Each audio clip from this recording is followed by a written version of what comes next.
Deus abençoe vocês. Nós estamos nessa caminhada lendo a palavra de Deus. Que bênção! Isso é maravilhoso para mim e para você. E hoje nós vamos ler Gênesis capítulo 37, 38 e 39. Pai, em nome de Jesus, eu quero te agradecer por esta grande oportunidade que o Senhor nos concede de estarmos juntos, unidos com esta família, com teu servo, com esta pessoa que nos assiste e junto lendo a palavra. Que o Senhor acampe com os seus anjos e dê vitória em nome de Jesus. Amém. Gênesis capítulo 37. Jacó ficou morando na terra de Canaã, onde o seu pai tinha vivido. Esta é a história da família de Jacó. Quando José era um jovem de 17 anos, cuidava das ovelhas e das cabras, junto com seus irmãos, os filhos de Bila e de Zilpa, que eram mulheres de seu pai, e José contava ao pai das coisas erradas que os seus irmãos faziam. Jacó já era velho quando José nasceu, e por isso ele o amava mais do que todos os seus outros filhos. Jacó mandou fazer para José uma túnica longa, de mangas compridas. Os irmãos viam que o pai amava mais a José do que eles, e por isso tinham ódio dele. Eram grosseiros quando falavam com ele. Certa vez José teve um sonho e contou aos seus irmãos, e aí que ficaram com mais raiva dele, porque ele disse assim: escute o que eu vou contar, o sonho que tive. Sonhei que estávamos no campo amarrando feixes de trigo. De repente o meu feixe ficou de pé e os feixes de vocês se colocaram em volta do meu e se curvavam diante dele. Então os irmãos perguntaram: quer dizer que você vai ser nosso rei e que vai mandar em nós? E ficaram com mais ódio dele, ainda por causa do seu sonho e do jeito que ele os contava. Depois José sonhou outra vez e contou também este sonho aos seus irmãos. Ele disse assim: eu tive outro sonho, e dessa vez o sol, a lua e as 11 estrelas se curvavam diante de mim. Quando José contou esse sonho ao pai e aos irmãos, o pai o repreendeu e disse: o que quer dizer este sonho que você teve? Por acaso sua mãe, seus irmãos e eu vamos nos ajoelhar diante de você e encostar o rosto no chão? Os irmãos de José tinham inveja dele, mas o seu pai ficou pensando no caso. Um dia, os irmãos de José levaram as ovelhas, as cabras de seu pai, até os pastos que ficavam perto da cidade de Siquém. Então Jacó disse a José: venha cá, vou mandar você até Siquém, onde os seus irmãos estão cuidando das ovelhas e das cabras. Estou pronto para ir, respondeu José. Jacó disse: vá lá e veja se os seus irmãos e os animais vão bem e me traga notícias. Então, dali do vale de Hebrom, Jacó mandou que José fosse até Siquém. Ele foi. Quando chegou lá, ele foi andando pelo campo. Aí um homem viu e perguntou: o que você está procurando? Eu estou procurando os meus irmãos, respondeu José. Eles estão por aqui em algum pasto cuidando das ovelhas e das cabras. O Senhor sabe onde foram? O homem respondeu: eles já foram embora daqui. Eu ouvi quando disseram que iam para Dotã.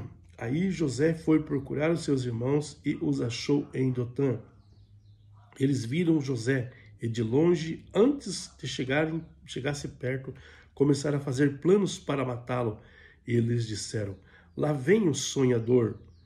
Vem, vamos matá-lo agora. Depois jogaremos o corpo no poço seco e diremos que um animal selvagem o devorou. Assim veremos no que vão dar os sonhos dele. Quando Rubi ouviu isso, que havia quis salvá-lo dos seus irmãos e disse: não vamos matá-lo, não derrame sangue. Vocês podem jogá-lo neste poço aqui no deserto, mas não o machuquem. Rubem disse isso porque planejava salvá-lo dos seus irmãos e mandá-lo de volta ao pai. Quando José chegou ao lugar onde os seus irmãos estavam, eles arrancaram dele a túnica longa de mangas compridas que ele estava vestido, depois o pegaram e a jogaram no poço que estava vazio e seco, e assentaram-se para comer. De repente, viram que iam passando uma caravana de ismaelita que vinha de Gileade e ia para o Egito. Os seus escravos estavam carregados de perfumes e de especiaria. Aí Judá disse aos irmãos: o que vamos ganhar se matarmos nosso irmão e depois escondermos a sua morte? Em vez de o matarmos, vamos vendê-lo a esses ismaelitas? Afinal de contas, ele é nosso irmão e de nosso sangue.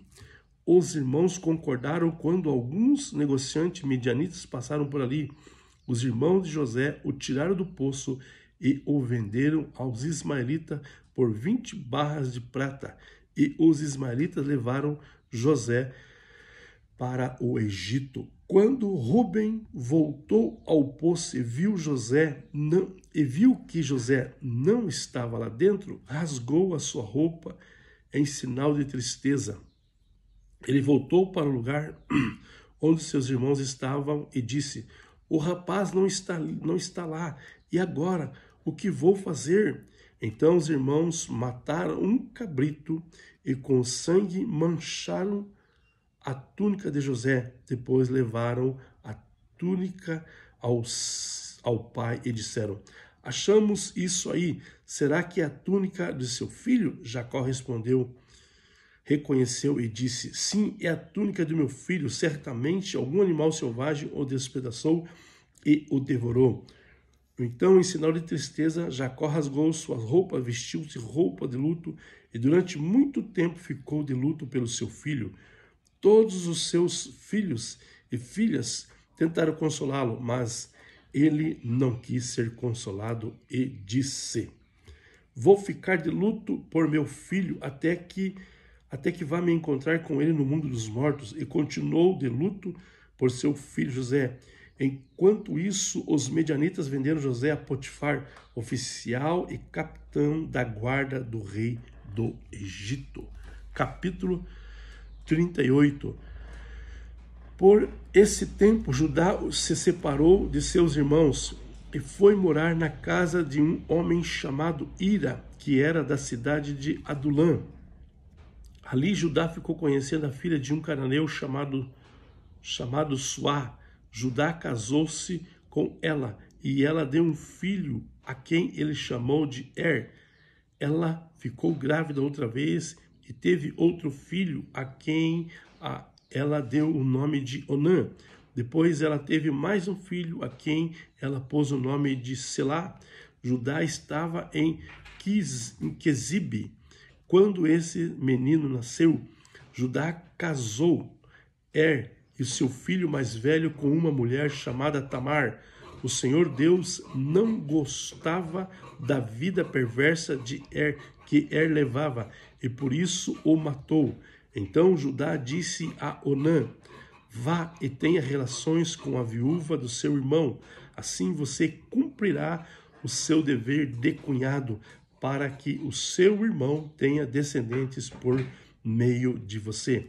Ora, Onã sabia que o filho que nascesse não seria considerado como seu. Por isso, cada vez que tinha relações com a viúva do seu irmão, ele deixava que o esperma caísse no chão, para que o seu irmão não tivesse descendente por meio dele.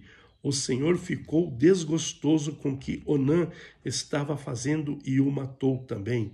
Então Judá disse a Tamar, a sua nora: volte para a casa do seu irmão e continue viúva até que o meu filho Selá fique adulto.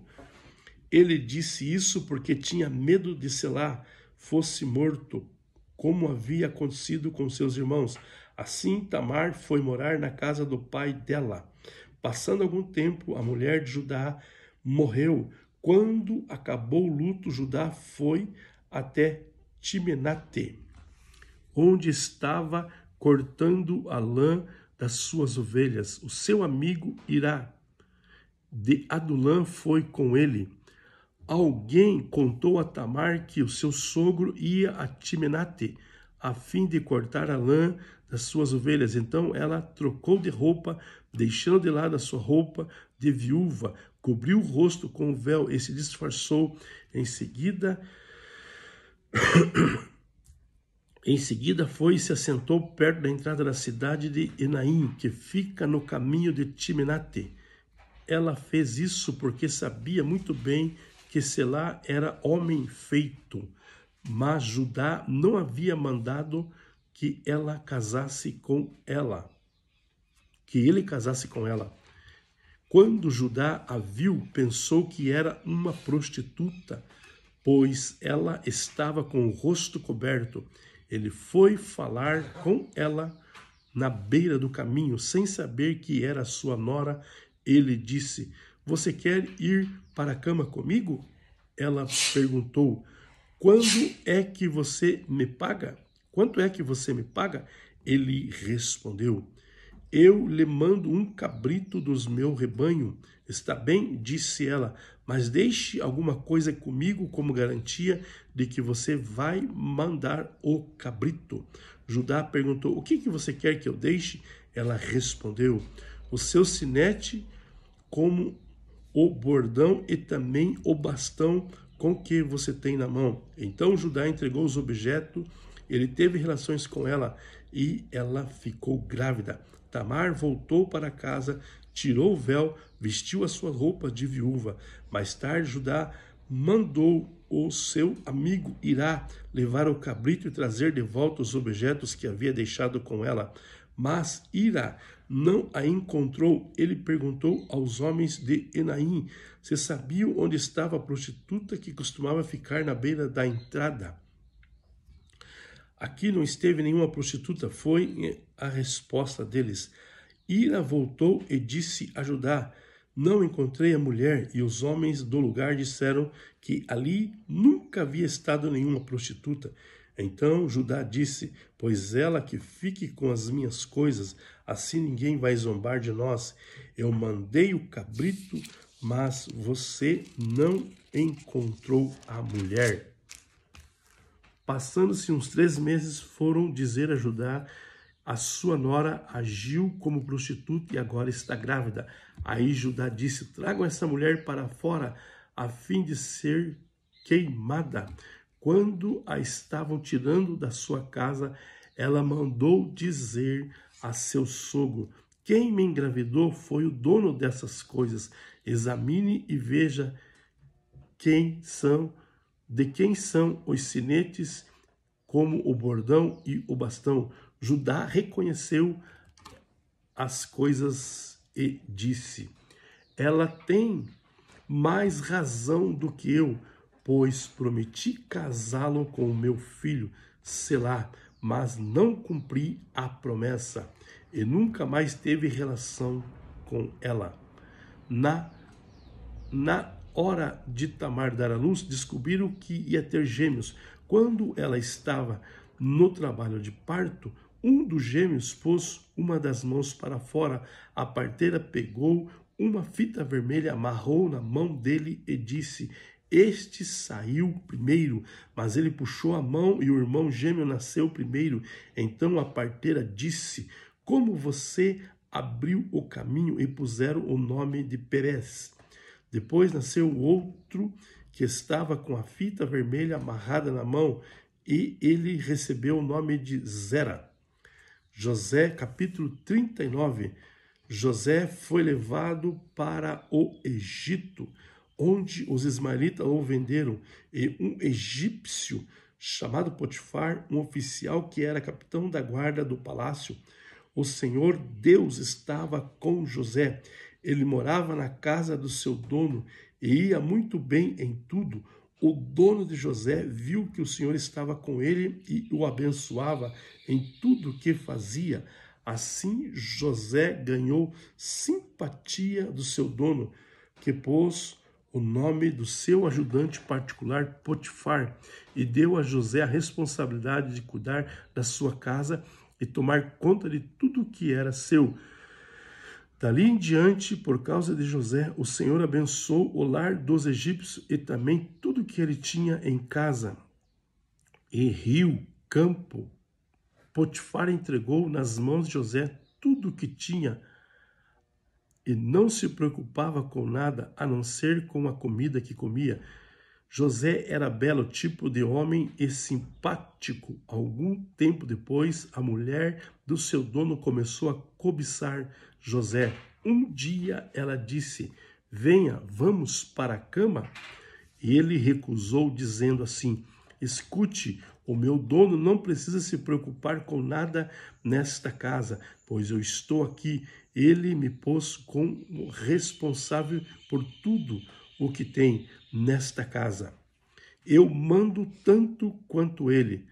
Aqui eu posso ter o que quiser, menos a senhora, pois é mulher dele. Sendo assim, como poderia eu fazer uma coisa tão imoral e pecar contra Deus?